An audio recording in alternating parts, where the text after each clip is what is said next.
But I like your point that they've built this sort of name for themselves as being really good at this. Yes, being the best. Yeah, I like both of our points.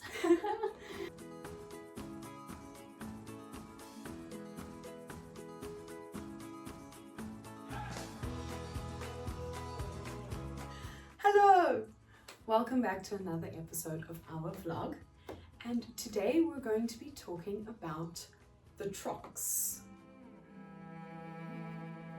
And this is a company full of male ballerinas, and they do remakes or adaptations of very famous ballets such as like Swan Lake, Giselle, Snap. So today we're just gonna have a little chat about them and what they're about. Yeah, and we will of course put a little link down below just so you can go and check them out as well if you haven't already. Yes, they're pretty cool. It's sort of a satirical ballet. So there's this element of comedy and sort of like a play on, you know, the humor of dance and how ridiculous dance can be. especially ballet, right? Yeah. Because some of the ballets like Swan Lake and like he falls in love with the swan, like They're just a bit like out there. You know, if they had been written today, I think they would have looked very different. Which is also the beauty of like looking back at these old ballets and like how different the story is for us now versus when it was written. And I think that leads into the satire of it. Yeah, you can play on that. I like it. Yeah, so I read an article and it was like a review. And the company was saying that it's like a joke about ballerinas and these ballets that didn't really make sense because the storyline is kind of weird. It's quite out there. You know, falling in love with the swan. I guess, you know, Giselle dying of a broken heart, I think maybe there is, I think people could die from a broken heart. Yeah. I do think that we maybe like imagine it differently to how it actually is if you're dying from a broken heart. But I do think that like these could definitely, like the actual storyline that they've got this sort of satire about, that baseline, don't you think it could be like a psychological thriller if it was on Netflix? Like, you know, think about Giselle, like she dies in the first act and then comes back as a freaking like ghost. She literally comes back as a ghost, yes. That's what's so funny about these stories. Right, actually, like these ballets could be adapted for TV because their stories are just crazy. Maybe these people who thought of these ideas were way ahead of their time. Which is why we probably still do these ballets today. Like they've held strong because, there's some depth and substance there that's very intriguing. Definitely, and I think a lot of the stories, you know, as you were saying, these ballets have been adapted, they've been changed in different ways to tell different stories, but the main themes, the main values that are in these ballets are still there. Yes. And I think that's sort of the important part. So adaptations and changes are a really good thing, and it's needed. It's needed to like keep ballet progressing through time.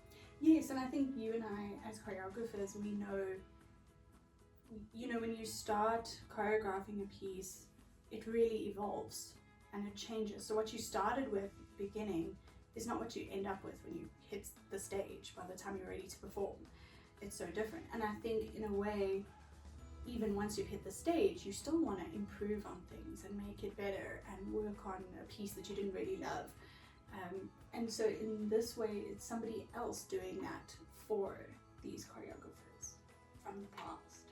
So because dance is something that always adapts, it's just natural, it's just a natural process. Is that what you... Yeah, I think that it's only normal for them to like look at a piece and go, oh, what if we did it this way?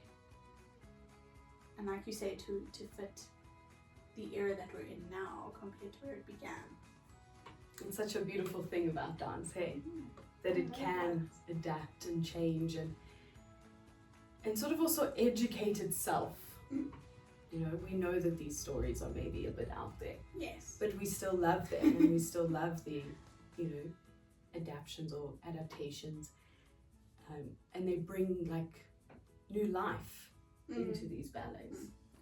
And I think the Trocks especially have just been really clever in the way that they've done it.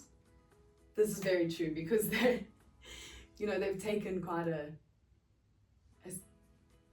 It's a big quite a leap of good faith. stance. Yeah. Oh, that's what you were gonna say. I was gonna Yeah. say it's a leap of faith to like trust that that you can adapt it, that's gonna be received well. True. And it's also almost become like an art of its own. Like it's become its own style. Yeah. But I like your point that they've built this sort of name for themselves as being really good at this. Yes, being the best. Yeah, I like both of our points. You know, this is what's interesting when you start having conversations about these things and looking at it from different perspectives. True, it's always good to get different perspectives, hey? Yes, please, if you do go and watch those Trocks, like give us your perspective. Tell us what you think about their adaptations. Do you love it? Like, what could they work on? I don't know. Give us a comment on Yeah, what how do you you feel. think? Yeah, how do you feel? What do you think about the Trocks? Because, we think they're pretty cool, and we enjoy their take on these ballets, and we'd love to know what you think. I mean, how you feel. my other thought is, you know, that they're not just playing with the satire and the humor of it, but they're also sort of playing on a few gender roles that are the norm in dance. You know, it's a male, especially the one video that we saw, it's a male dancer in a tutu, in point shoes, doing the role that normally a female dancer would do. And Yeah. so I do love that as well, that they're not just focusing on sort of adapting the dance piece to be more relevant to today, but also including those kinds of gender Yeah, and roles. asking questions like, why does it have to be a female ballerina? Yes. Why Which is what can't dance it should be? Yeah, Yeah, it should make you ask questions. Yeah. exactly. Isn't that what Katie always said? Yes. Yeah, like ask that question. Why does it have to be a female dancer? Why can't it be a male? Because we're all pretty capable of doing whatever we want. Yes. The Whatever we beauty of set our dance. minds to. Anyway, thank you so much for joining us for our little chat about the Trocks, who we really enjoy, and we hope that you enjoy. Thank you. Bye-bye. See you next time.